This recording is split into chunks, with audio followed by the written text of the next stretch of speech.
નમસ્કાર ખેડૂત મિત્રો, ખેડૂત પ્રયાસ ચેનલમાં આપનું સ્વાગત છે।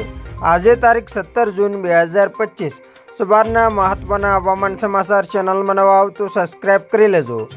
આગામી 3 કલાક 11 જિલ્લાઓ માટે ભારે હવામાન વિભાગે રેડ એલર્ટ સાથે ભારેથી અતિભારે વરસાદની આગાહી કરી છે। ગુજરાતમાં ચોમાસું સંપૂર્ણપણે સક્રિય થઈ ગયું છે અને રાજ્યના અનેક વિસ્તારોમાં ભારે વરસાદ પડી રહ્યો છે। ગુજરાતમાં ચોમાસું સંપૂર્ણપણે સક્રિય થઈ ગયું છે અને રાજ્યના અનેક વિસ્તારોમાં ભારે વરસાદ પડી રહ્યો છે। હવામાન વિભાગે આગામી 3 કલાક બપોર પછી રાજ્યના 11 જિલ્લા અને દીવમાં ભારે વરસાદને લઈને રેડ એલર્ટ જાહેર કર્યું છે, જે ચિંતાજનક સ્થિતિ સૂચવે છે। હવામાન વિભાગની તાજેતરની આગાહી મુજબ નીચેના જિલ્લાઓમાં ગાજવીજ સાથે ભારે વરસાદની શક્યતા છે, જેના પગલે રેડ એલર્ટ આપવામાં આવ્યું છે।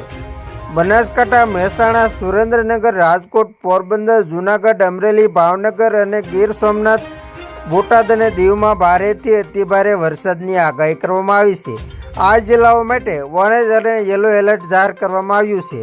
હવામાન વિભાગની તાજેતરની આગાહી મુજબ આજે સાબરકાંઠા, પાટણ, અમદાવાદ, ખેડા, ગાંધીનગર, પંચમહાલ, દાહોદ, અરવલ્લી, મહીસાગર, વડોદરા, છોટાઉદેપુર, ભરૂચ, આણંદ, મોરબી, દેવભૂમિ, દ્વારકા, જામનગર અને કચ્છમાં ભારે વરસાદનું ઓરેન્જ એલર્ટ આપવામાં આવ્યું છે, જ્યારે નર્મદા, સુરત, ડાંગ, નવસારી, વલસાડ, તાપી, દમણ અને દાદરાનગર હવેલીમાં હળવા વરસાદને લઈને યલો એલર્ટ આપવામાં આવ્યું છે।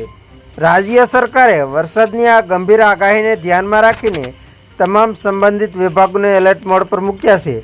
ડિઝાસ્ટર મેનેજમેન્ટ ટીમોને સજ્જ રાખવામાં આવી છે।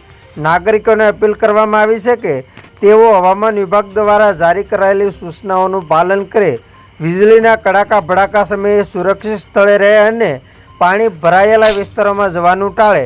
માછીમારોને દરિયો ન ખેડવા પણ સૂચના આપવામાં આવી છે। વરસાદની વર્તમાન સ્થિતિ અને આગામી આગાહીને જોતા ગુજરાતમાં આગામી કલાકોમાં વધુ વરસાદી માહોલ જોવા મળશે। આજથી એટલે કે 17 જૂનથી લઈને 20 જૂન સુધી દક્ષિણ ગુજરાત અને સૌરાષ્ટ્રમાં અતિ ભારે વરસાદની આગાહી કરવામાં આવી છે।